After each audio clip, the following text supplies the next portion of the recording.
అందరికీ నమస్కారం అండి. ఈరోజు మనం పరిణం రామమోహన్ రావు గారు రచించిన బ్రతుకు వేగం అనే ఓ చక్కటి కథను విందాం. ఇక కథలోకి వెళ్దాం. స్కూల్ టీచర్గా నేను రిటైర్ అయి 6 ఏళ్లు కావస్తోంది. కొవ్వూరు దగ్గరలో ఉన్న ఆ కుగ్రామంలో నాకంటూ ఓ చిన్న డాబా ఇల్లు ఉండటంతో సర్కారు వారిచ్చే పెన్షన్ అలా సరిపోతోంది. 2 కొడుకులు. పెద్దవాడు ఢిల్లీలో మిలిటరీలో పనిచేస్తూ, చిన్నవాడు విశాఖపట్నం కెనరా బ్యాంక్లో వారి జీవనం వారు గడిపేస్తున్నారు. వారికి పెళ్లిళ్లు చేయడం అనే నా కర్తవ్యం కూడా పూర్తి చేశాను. బాధ్యతలు వదలని బందీకానను, కానీ ఏకాకిని. నాతో పాటు కష్టాల్లో సుఖాల్లో పాలు పంచుకొని అన్ని విధాలా నాకు ధైర్యం చెప్పి నన్ను నడిపించిన నా భార్య లేదు. దాదాపు 38 వసంతాలు ఆమె నాకన్నీ. స్కూల్లో నేను పిల్లలకి టీచర్ అయితే ఇంట్లో ఆమె నాకు టీచర్. క్రితం సంవత్సరం ఓ రాత్రి గుండె నొప్పి వచ్చిపోయింది. రాత్రి ఇద్దరం కబుర్లు చెప్పుకుంటూ భోజనం చేశాము. పడుకుంది తను. ప్రొద్దున మరి లేవలేదు. నిద్రపోతున్నట్లుగానే ఉంది. పండు ముత్తైదువుగా చాలా సుఖవంతమైన చావుని చేజెక్కించుకుంది. 10 రోజులైంది నా భార్య సంవత్సరికాలు పూర్తయి. చాలా ఒంటరిగా, ముఖ్యంగా ఒంటరితనంలోని భయాన్ని అనుభవిస్తున్న నాకు ఇంట్లో పరిసరాలు, ఆ వంటగది ఇవన్నీ చూస్తుంటే మా అన్యోన్య దాంపత్యంలో కలబోసుకున్న అనుభూతులు, ఆప్యాయతలు పదే పదే గుర్తొచ్చి మరింత వేధించసాగాయి.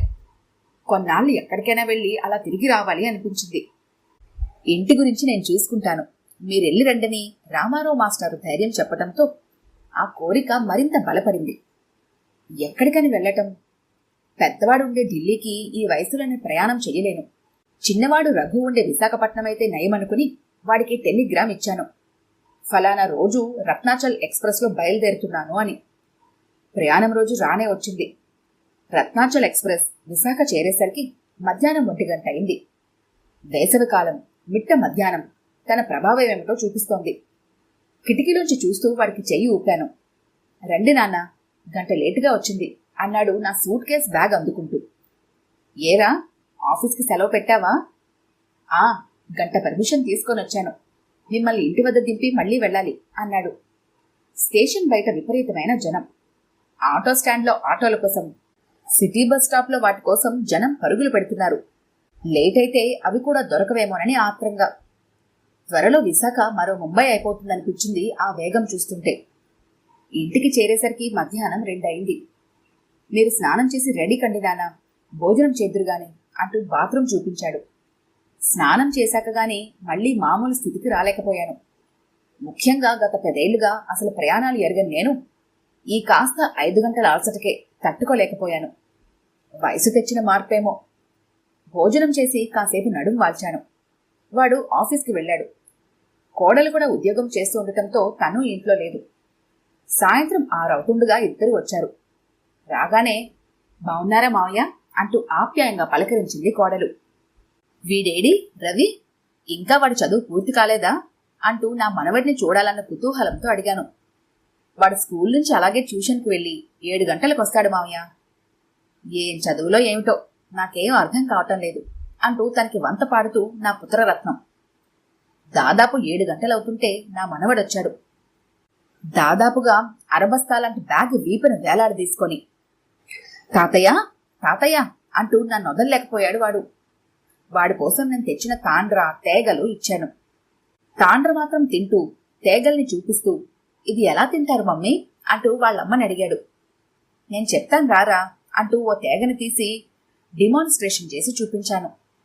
రాత్రి సరదాగా కబుర్లు చెప్పుకుంటూ భోజనాలు చేశాము. మా పల్లెల్లో విశేషాలు, చిన్నప్పుడు మేం కాలువగట్ల మీద ఆడుకునే ఆటలు, కార్తీక మాసంలో ఉసిరి చెట్టు కింద భోజనాలు, పక్క చేనులోంచి దొంగతనంగా తీసుకొచ్చి కాల్చుకొని తినే జీడిపిక్కల సంరంభం, ఇవన్నీ చెబుతుంటే నోరెళ్లబెట్టి విన్నాడు వాడు. భోజనంలో ఆమ్లెట్కి చెయ్యి తగిలించకుండా కేవలం స్పూను ఫోర్కులతో కట్ చేస్తూ తినేవాడిని ఆశ్చర్యంగా చూడటం నా వంతైంది. అలాంటి వాడికి తేగలు తినమనిస్తే ఎలా? కాలంతో పాటు ఆహారపు అలవాట్లు కూడా కొద్ది కొద్దిగా మారిపోతాయేమో. మా తరం వేరు, ఈ తరం వేరు, అంతే. ఇది నాకు నేను చెప్పుకున్న సమాధానం. మరునాడు ఉదయం షరా మామూలే. వాళ్ళిద్దరూ వాడు వాళ్ళ ఉద్యోగాలకి, స్కూళ్ళకి వెళ్ళిపోయారు. మళ్లీ ఇంట్లో ఒంటరిగా. కాసేపు పేపర్ తిరిగేయడం, ఇంకొంతసేపు వాడి పెళ్లి ఆల్బం చూడటం, టీవీ చూడటంతో మధ్యాహ్నం అయింది. భోజనం వండి టేబుల్ పైన అన్నీ సర్ది వెళ్ళిపోవటంతో అది పెట్టుకుని తిని కాసేపు నడుం వాల్చాను. సాయంత్రం 5:30 అవుతుండగా కొడుకు కోడలు మనవడిని స్కూల్ నుంచి తీసుకొచ్చారు. నాన్నగారు, సినిమాకు వెళ్దాం, తయారవ్వండి అన్నాడు.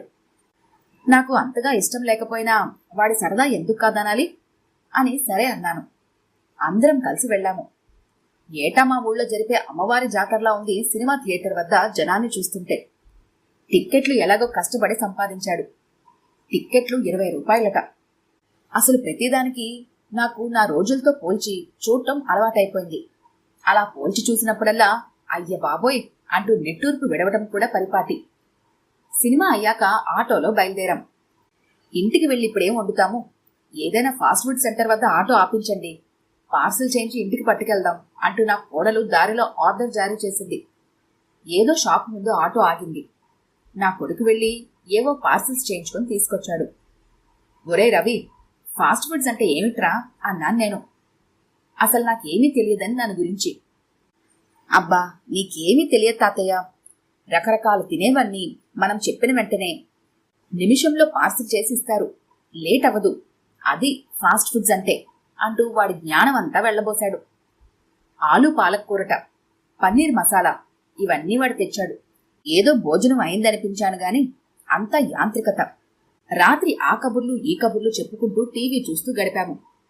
టీవీ చూస్తున్నంతసేపు వెధవకి ఈ 7 ఏళ్ల రవి చేతిలో రిమోట్ కంట్రోల్ పెట్టుకొని అది కాదు ఇది కాదు అది ఇది అని ఏమిటేమిటో ఛానల్స్, ఎంటీవీ అట, జీటీవీ అట, ఈటీవీ అట అన్నీ టపటపామని మారుస్తూ ఏ ఛానల్లోని ఎన్ని గంటలకి ఏం వస్తుందో గడగడమని వాడు చెబుతుంటే నేను మాత్రం ముక్కున వేలేసుకోవాల్సి వచ్చింది. ప్రొద్దున్నే లేచి నా పుత్రరత్నానికి చెప్పాను, సాయంత్రం బస్సులో బయలుదేరతానని. అదేంటి నానా, అస్సలు ఉన్నట్లే లేదు, 2 రోజులు ఉండి వెళ్దురుగాని అన్నాడు. నా కోసం ఉండండి మామయ్య, పోనీ ఈ ఒక్కరోజు ఉండండి, రేపు వెళ్దురుగాని అంటూ నా కోడలు చెప్పడంతో అలాగే అన్నాను. మర్నాడు పొద్దున్నే బయలుదేరడానికి సిద్ధపడ్డాను. నాన్నా, మీరు కూడా ఇక్కడికి వచ్చేయకూడదు, ఎందుకు అక్కడ మీరు ఒంటరిగా, మీరు ఎలా ఉన్నారు అని మేము అనుకోవడం, ఉన్నంతలోనే అందరం సరదాగా ఇక్కడే ఉండొచ్చు కదా అన్నాడు మావాడు. అవును మామయ్య, ఆయన అన్న విధంగానే చేస్తే బాగుంటుందేమో అంటూ జత కలిపింది నా కోడలు. వద్దమ్మా, అయినా మిమ్మల్ని చూడాలనిపించినప్పుడు వస్తూనే ఉంటాగా అన్నాను నేను. ఆలోచించండి నాన్న, ఈ వయసులో మీరు వండుకు తినడం, ఏం అవస్థపడుతున్నారో అని మేము అనుకోవడం, ఆ పాడుబడిన కొంపలో ఎందుకొచ్చిన అవస్థలు, అది అమ్మి పారేసి ఇక్కడికి వచ్చేయండి. కాలంతో పాటు మనము మారాలి నాన్న, కాస్త పాత చిత్తకాయ పద్ధతులు మానండి అంటూ హితబోధ చేశాడు. మరొస్తాను నేను అంటూ సూట్ కేసు పట్టుకు లేచాను. ఆ ప్రస్తావన కొనసాగించడం ఇష్టం లేక వాడు కూడా మౌనంగా వచ్చి ట్రైన్ ఎక్కించాడు. వాడి మీద నాకు కోపం లేదు, నా మీద కూడా వాడికి అంతే. ఉన్నదంతా కేవలం అభిప్రాయాల్లో తేడా. మారిపోయే కాలంతో పాటు మనము మారాలన్నది వాడి వాదన. కాలం మారలేదు, ఆ కాలానికి అప్పుడు ఇప్పుడు ఎప్పుడు 24 గంటలే, సమానమైన పగలు రాత్రి వేళలు. మారిందల్లా మన జీవన విధానం, మనలో మనమే సృష్టించుకున్న బ్రతుకు వేగం. సుఖవంతమైన జీవితాల్లో యాంత్రికతలో నిర్లిప్తతలు అంతే. ట్రైన్ స్పీడ్తో పాటు నా ఆలోచనలు ఊపందుకున్నాయి. ఎవరి బాధలు వాళ్ళవి, ఎవరి జీవన సరళి వాళ్ళది. ఇంతకీ మీరెటువైపు?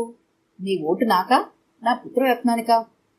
ఏది ఏమైనా పిండారబోసినట్లు వెన్నెల మా డాబా మీద పరుచుకున్నప్పుడు, రాత్రి ఇంగ్లీష్ న్యూస్ విని హాయిగా పక్కలేసుకొని ఆ డాబాని ఆనుకొని ఉన్న మా ఇంట్లో రావి చెట్టు చల్లని గాలిని పంచిపెడుతున్నప్పుడు, నాతో ఎన్నో వసంతాలు జీవితం పంచుకొని నన్నొదిలి సుదూర తీరాలకు వెళ్లిపోయిన నా భార్య స్మృతులు నెమరు వేసుకుంటూ హాయిగా పడుకోవడంలో ఉన్న తృప్తి, క్షణానికో ఛానల్ మార్చి చూడగలిగే టీవీల్లోనూ, చిటిక వేసిన వెంటనే భోజనం సమకూర్చే ఆ ఫాస్ట్ ఫుడ్ సెంటర్లోనూ, నిమిషంలో ఎక్కడికైనా చేర్చే రణగుణ ధ్వనుల సిటీ బస్సుల ప్రయాణంలోనూ నాకు దేనిలోనూ కలగదేంటో. ఈ కథ కనుక మీకు నచ్చినట్లయితే లైక్ చేయండి, షేర్ చేయండి. మరిన్ని ఇంట్రెస్టింగ్ కథల కోసం మా ఛానల్ని తప్పకుండా సబ్స్క్రైబ్ చేసుకోండి.